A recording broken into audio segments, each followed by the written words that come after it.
Бұл жашоодо жакшы адамдар болот, жаман адамдар болот.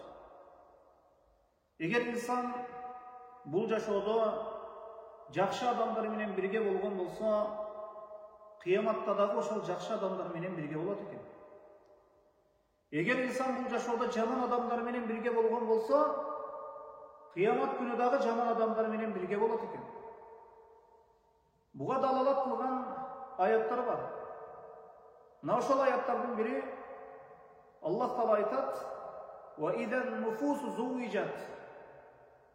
Кыямат күнү адамдар өз жакындары менен бирге болот дейт. Жаман менен бул жашоодо бирге болгон болсо, кыяматта дагы жаман менен бир сапта турат. Умар ибн Хаттаб радияллаху анху ушул аятка көрө мындай деп айткан экен: жаман инсан ошол тозокто дагы жамандыгы себеп жаман болгон шериги менен бирге азапта бирге болот дейт.